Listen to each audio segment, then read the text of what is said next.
Guys, कुछ दरवाजे ऐसे होते हैं जिसे कभी भी खोलना नहीं चाहिए क्योंकि उनके पीछे छुपे होते हैं कोई राज और कई बार एक श्राप। और आज की कहानी एक ऐसे ही डरावने दरवाजे के बारे में है जिसे खोलने के बाद कुछ दोस्तों की जिंदगी ही पलट गई। ये कहानी हमें भेजी है अर्पित ने, जो कि पुणे में रहते हैं। 2022 की बात है। अर्पित और उसके 3 दोस्त कुणाल, अनमोल और समीर लोनावला में ट्रिप मारने का प्लान करते हैं और रुकते हैं वहाँ के एक गेस्ट हाउस में। जब वो लोग ट्रिप पे जाने से पहले वहाँ रुकने की प्लेसेस देख रहे थे तो उन्होंने इस गेस्ट हाउस के जब फोटोज देखे थे तो उन्हें काफी कूल लगा था, उन्हें काफी अच्छा लगा था क्योंकि ये 100 साल से भी पुराना गेस्ट हाउस लग रहा था, मतलब ब्रिटिशर्स के जमाने का। और ये गेस्ट हाउस चारों तरफ पहाड़ से घिरा हुआ था। इसके अलावा पास ही में एक नदी भी बह रही थी। प्लान सिंपल था, थोड़ा ब्रेक लेना, थोड़ी सी मस्ती करना और उसके बाद वापस आ जाना। लेकिन हुआ कुछ बहुत ही ज्यादा डरावना जिसे आप आज की स्टोरी में जानोगे। लेकिन उससे पहले हेलो गाइस, मेरा नाम है अविनाश कुमार और आप देख रहे हो सीखा ऑफिशियल शो हॉरर स्टोरीज।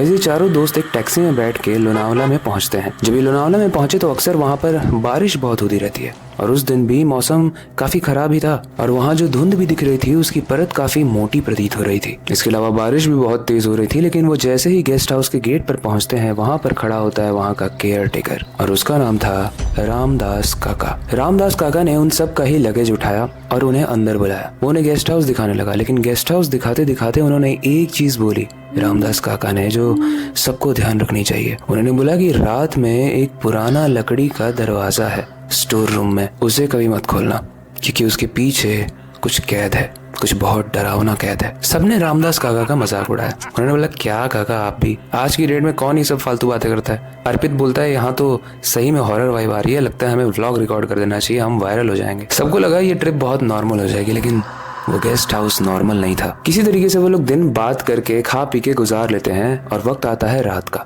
जब सब सोने जाते हैं तो रात के 2 बजे के करीब उसमें से एक दोस्त अनमोल की नींद टूटती है। उसे लगता है कि हॉल की छत पर कोई चल रहा है धीरे धीरे, क्योंकि जो छत थी वो भी लकड़ी की बनी हुई थी, तो अगर उसके ऊपर कोई चलेगा बारिश के मौसम में तो एक अजीब सी आवाज आएगी। और यही आवाज अनमोल को आ रही थी। अनमोल जाकर तुरंत कुणाल को उठाता है और वो बोलता है कि कुणाल, तुझे ऊपर से आवाज आ रही है? कुणाल बोलता है मुझे तो नहीं आ रही, लेकिन चल स्टोर रूम जाकर देखते हैं, कहीं वो तो नहीं खुल गया और वहाँ की कोई आत्मा बाहर आ गई हो। वो लोग मजाक में बोलते हैं। लेकिन जब वो सच में स्टोर रूम के पास जाते हैं तो वो देखते हैं कि स्टोर रूम का दरवाजा खुला हुआ है। कुणाल और अनमोल हक्के बक्के रह गए कि ये दरवाजा खोला किसने। अनमोल कुणाल से पूछ रहा है, कुणाल अनमोल से पूछ रहा है, वो लोग जाके बाकी लोग जो सोए हुए हैं उनसे पूछ रहे हैं, लेकिन दरवाजा उसमें से किसी ने नहीं खोला था। तभी दरवाजे के पीछे से एक बहुत ही डरावनी और धीरे से आवाज आती है, मुझे धूप चाहिए, मुझे धूप चाहिए। वो आवाज डरावनी तो थी लेकिन उस आवाज में एक दर्द भी था, एक टूटी हुई आस भी थी। पहले इस आवाज को सुनने के बाद वो चारों ही लोग वहां से भाग के वापस अपने बेडरूम में आते हैं और किसी तरीके से वो रात गुजारते हैं। अगली सुबह वो रामदास काका के पास जाते हैं और पूछते हैं कि काका, आपने जो बताया था हमने उस चीज का मजाक उड़ाया था, लेकिन असलियत क्या है? क्या है इसकी कहानी? क्या है उसमें जो बहुत डरावना है? रामदास काका बताते हैं कि जो कहानी मैं तुम्हें बताने वाला हूँ वो तुम्हें अंदर तक हिला देगी। दरअसल ये घर, जैसा कि आप सब लोग जानते हो, ब्रिटिश के समय का बना हुआ है। यहाँ एक लड़की रहा करती थी जिसका नाम था एलिजा। वो एक सिंपल, प्यारी एंड बहुत ही टैलेंटेड लड़की थी। लेकिन एक दिन इसके ऊपर नजर पड़ती है एक ब्रिटिश ऑफिसर की जिसका नाम था एडवर्ड। एडवर्ड उसको दोस्ती के बहाने अपने गेस्ट हाउस में ले आता है। लेकिन एडवर्ड कोई नॉर्मल आदमी नहीं था, बल्कि वो एक दरिंदा था। उसने एलिजा को बुलाया और एलिजा को जूस पिलाते हुए उस जूस में उसने नशा मिला दिया। और जब एलिजा को होश आया तो एलिजा स्टोर रूम में बंद थी। उस दिन के बाद से हर रात एडवर्ड उस स्टोर रूम में जाता, उसे लॉक करता और एलिजा के साथ गलत काम करता। हर रात एलिजा बस चिल्लाती ही रहती, कोई है, मुझे बचाओ बचाओ। लेकिन एडवर्ड वापस बाहर निकलता और गेट को लॉक कर देता। एडवर्ड को डर था कि अगर मैं इसे खाना दूंगा तो कहीं ये ताकतवर होके गेट तोड़ के भाग न जाए, तो उसे खाना भी नहीं देता था। लेकिन ये गेस्ट हाउस शहर से इतना दूर था और इसके दरवाजे भी इतने मोटे थे कि किसी के कानों तक ये बात पहुंच ही नहीं पा रही थी। एलिजा रोज अपने उस स्टोर रूम के विंडो पर अपना सर मारती थी और एक दिन जब वो विंडो टूट गई तो एलिजा ने कूद कर अपनी जान दे दी। अब कहा जाता है कि एलिजा तो मर गई लेकिन उसकी आत्मा उसी स्टोर रूम में रह गई। और उस स्टोर रूम से मुझे धूप चाहिए वाली आवाज इसीलिए आती है क्योंकि कई बार वो ऐसा बोला भी करती थी कि मुझे यहाँ बहुत घुटन हो रही है, मुझे खाना दो, मुझे धूप दो। तो उसमें से काफी सारी चीजें आज भी उस स्टोर रूम से सुनाई देती हैं। गाइस, रामदास काका ने एक और चीज बताई थी कि इस कहानी में जो एलिजा है वो कोई बुरी आत्मा नहीं है, लेकिन वो उन लोगों को भी नहीं छोड़ती है जिन्होंने कभी ना कभी कहीं ना कहीं किसी ना किसी लड़की को प्रताड़ित किया हो। एंड गाइस, मैं आपको बता दूं कि अनमोल एंड समीर काफी ही बदतमीज लड़के थे। उन्होंने कॉलेज में भी लड़कियों को परेशान किया था, अपने ऑफिस में भी परेशान करते थे। लेकिन अब देखो कहानी में होता है क्या। वो दिन किसी तरीके से बीतता है और अब आती है उस घर में दूसरी रात। अनमोल की आंख वापस से टूटती है और उसे इस बार फिर से उस स्टोर रूम से आवाज आती है, मुझे खोल दे, मुझे धूप चाहिए, नहीं तो मैं तुझे खा जाऊंगी। अनमोल जब उठता है तो उसका तकिया पूरे तरीके से खून से भरा होता है, लेकिन जब वो अपने आप को दिखता है तो उसके ऊपर कोई खरोच भी नहीं थी। तो वो खून था किसका? सब लोग शॉक में हॉल में आते हैं और स्टोर रूम का दरवाजा फिर से खुला हुआ था। वो लोग आपस में काफी डिस्कशन कर रहे होते हैं और काफी देर तक ये डिस्कशन होती है, लेकिन बीच में ही अनमोल को आ जाती है सुस्सू। अनमोल वॉशरूम जाता है और उसके बाद अनमोल कभी नहीं आता है। उसके बाद जब वो लोग रामदास काका से पूछते हैं कि अनमोल गायब हो चुका है, तो रामदास काका बोलते हैं कि वो गायब नहीं हुआ है, बल्कि एलिजा का खेल शुरू हो गया है। आप लोग जितना जल्दी हो सके यहाँ से भाग जाओ। समीर बोलता है मैं अपने दोस्त को छोड़ के नहीं जाऊंगा, तुम लोगों को जाना है तो जाओ। समीर उस गेस्ट हाउस में रुकता है, हर जगह देखने लगता है और अनमोल को ढूंढते ढूंढते सुबह हो जाती है। लेकिन सिर्फ अब अनमोल ही गायब नहीं था, समीर भी गायब था। गाइस अब 4 दोस्तों से सिर्फ 2 दोस्त बचे थे, जो थे अर्पित और कुणाल। अर्पित और कुणाल जाके जब रामदास काका से पूछते हैं कि हमारे दोस्त चले गए, हम लोग तो इस ट्रिप को बहुत ही एंजॉय करने आए थे, लेकिन ये तो बहुत बुरा हो रहा है हमारे साथ, प्लीज़ हमारी मदद करिए। क्योंकि जब भी वो लोग उस गेस्ट हाउस में से जाने की कोशिश करते थे तो बाहर निकलते ही उन्हें मानो एक करंट सा लगता था।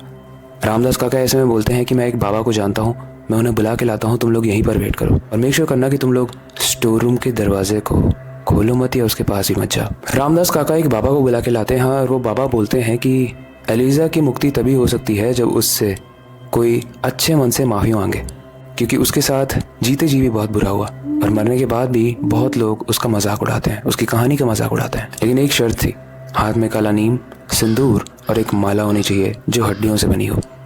इस सब का जुगाड़ तो वो बाबा कर देते हैं और कुणाल डिसाइड भी करता है कि मैं जाऊंगा एलिजा से बात करने के लिए। अब वक्त आ चुका था कि कुणाल अंदर जाए और धीरे धीरे वो स्टोर रूम की तरफ बढ़ रहा है और जैसे जैसे वो बढ़ रहा है उसकी दिल की धड़कन भी बहुत तेज हो रही है। लेकिन फाइनली वो स्टोर रूम को खोलता है, अंदर एकदम अंधेरा। वो अंदर जाता है और अंदर से फिर वही डरावनी आवाज आती है कि मुझे रोशनी चाहिए थी, तुम लोग बार बार मेरा दरवाजा क्यों बंद कर देते हो। इससे पहले कि कुणाल सोचे कि वो मरने वाला है, वो आंख बंद करता है और वो बोलता है कि एलिजा माफ कर दो, हमने तुम्हारा मजाक उड़ाया, हम में से कोई भी एडवर्ड नहीं है और एडवर्ड जैसे हर इंसान को अपनी सजा मिलनी चाहिए। हम भी नहीं चाहते थे कि हमारे दोस्त समीर और अनमोल के साथ ऐसा हो, लेकिन तुमने ऐसा किया। अब तुम्हें शांति मिल जानी चाहिए, क्योंकि हमारा तुम्हारा मजाक उड़ाने का कोई भी ऐसा इंटेंशन नहीं था। इसलिए हमें माफ करो और हमें भी अपने घर में जाने दो जिस तरीके से कभी तुम जाना चाहती थी। दरवाजा जोर से बंद होता है, माला जल जाती है और कुणाल अंदर बेहोश पड़ा हुआ था। गाइस अगली सुबह कुणाल और अर्पित सेफली वहां से निकलने में कामयाब होते हैं। वो रामदास काका को थैंक यू बोलते हैं और डिसाइड करते हैं कि वो कभी भी लोनावला के इस गेस्ट हाउस में नहीं आएंगे। रामदास काका उस गेस्ट हाउस के ओनर से बात करके उस गेस्ट हाउस को अब परमानेंटली बंद कर देते हैं। लेकिन माना जाता है कि आज भी एलिजा वहीं पे रहती है, वो इंतजार करती है किसी दरिंदे के आने का और जब वो ऐसा कोई दरिंदा आ जाता है तो उसे मार देती है, खा जाती है और ऐसा माना जाता है कि सबसे पहले वो इंसान का सर खाती है। वेल आई होप आपको आज की स्टोरी काफ़ी इंटरेस्टिंग एंड डरावनी लगी होगी। लेकिन मैं ये जानने में बहुत इंटरेस्टेड हूँ कि अगर आप किसी ऐसी गेस्ट हाउस में चले जाओ, आप अपने दोस्तों के साथ किसी ट्रिप पर जा रहे हो और ऐसा कोई गेस्ट हाउस मिल जाए जिसमें एक ऐसा ही डरावना स्टोर रूम हो, तो क्या आप उस स्टोर रूम को खोलोगे? यस और नो में अपने ओपिनियन को हमें ज़रूर बताना। बाकी वक्त आ चुका है हमेशा की तरह इस स्टोरी को एंड करने का और नई स्टोरी की शुरुआत करने का। लेकिन जाने से पहले मैं हमेशा की तरह एक ही चीज़ कहना चाहूँगा, अपनी क्यूरियोसिटी को डाय मत होने देना, नई चीज़ें सीखते रहना, अपने बेड के नीचे और खिड़की के बाहर ज़रूर देख लेना।